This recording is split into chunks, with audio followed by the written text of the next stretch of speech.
Do you have a special minor in your life?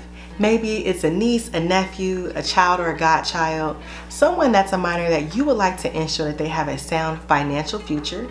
If that's the case, then you may want to look at opening a custodial account on behalf of that minor. If that sounds like something that you're interested in, just keep on watching.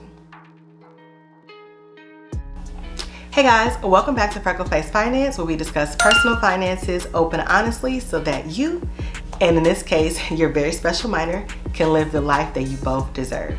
So today I wanted to talk about custodial accounts. I get a lot of questions about it because of my budget videos, because I have a custodial account for a very special minor in my life. And so if you guys are interested in how to open up a custodial account, what a custodial account is, what's the pros, the cons, benefits, considerations that you may want to think about, then this is the video for you. So without further ado, let's get into it. So there are a couple of different options of custodial accounts that you can open for minors. There's the 529 plans, the UTMA, and the UGMA. I'm sure there's a couple of others out there, but this video will focus specifically on the UGMA, which is the Uniform Gift for Minors accounts. So how does the UGMA account work? And so for the rest of this video, we're just gonna call it a custodial account because UGMA is such a mouthful for me. And so we're just gonna call it a custodial account. You guys know which one I'm talking about. I'll put it in the title so that there's no confusion. So pretty much the custodial account will act as a brokerage account or a savings account that the custodian, i.e. the adult, is operating in the best interest of the child or the minor that they have opened that account up for. And so what I really like about this custodial account is that anyone can open it on behalf of the child. So you can be a grandparent, an aunt, an uncle, a godparent. So it doesn't actually have to be the minor's parents that are opening an account, which I really like because it's a nice gift to the minor child. Now, you will have to work with the minor's parents in order to open up this account because you're gonna need very specific information about the minor. So you're gonna need to know their birthday, their social security number, place of birth, all those good things. So you are gonna have to work in conjunction with the parent if you're not the actual parent of that child. And so with these accounts, they're actually managed by the custodian, i.e. the adult who set the account up, until the minor reaches the age of majority. So when you're setting up the account, you can either select that the minor gets the account at 18 or they get the account at 21. You can decide at the time of setup. And so with this type of custodial account, this is not considered a tax shelter custodial account. And so this is no different than any other brokerage account, but the tax rate will be at the income bracket of the child. So that's an added benefit to you. So there are a ton of benefits when it comes to this type of custodial account, one of which is that there are no restrictions on what the minor can spend the money on. So unlike the 529 account that only goes to education and educational expenses, so the UGMA account transfers to the minor once they become the age of majority, and it essentially is theirs to do whatever they want with it.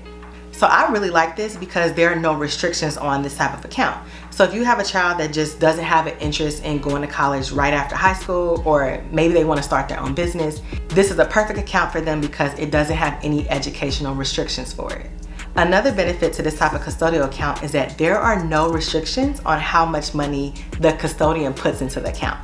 I will say this though, so although there's no contribution limits to how much you put into the account, you only have $18,000 worth of gift tax that you can put into the account, and then anything over that, you're gonna be taxed. So essentially, you can put $18,000 annually per custodial account that you have someone. You're not gonna pay taxes on the first $18,000 that you gift. Now, of course, all blessings definitely come with some disadvantages. So some of the disadvantages to having this type of custodial account is that the money that's in the account is actually considered being owned by the minor.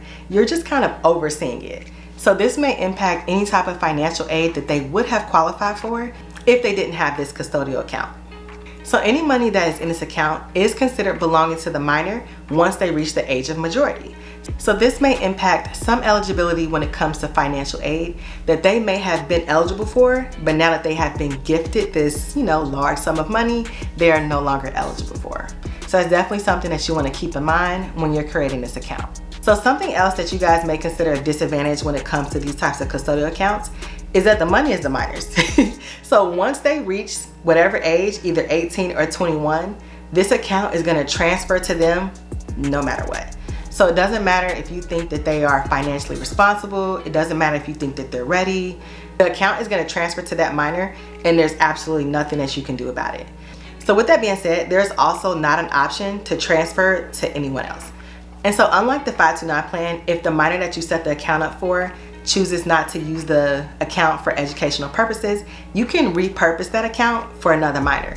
Well, with the UGMA account, no. The account is essentially the minor's. You're just overseeing it for them until they reach the age of majority. So no, you can't transfer it to anyone else. So now that I've talked about the benefits and the disadvantages to having this type of custodial account, I want to give you guys some considerations to leave you with before we close out this video. So if you are considering gifting a very special minor in your life a UGMA account, please make sure that you consider the gift tax implications. Make sure that you consider any type of financial aid eligibility that they may have in the future, and consider that your deposits are irreversible. You can't get your money back. You gifted that money to the child and it is theirs once they reach the age of majority. Alrighty guys, so I hope this video was helpful. I just wanted to give you a quick overview of the UGMA account, also known as the Uniform Gift for Minors account, which is a type of custodial account that you can gift a very special minor in your life. If you found this video even a little bit helpful, please make sure to give me a thumbs up so it can be pushed out to a larger audience. Make sure that you subscribe to my channel so that you can be notified of when I make future videos.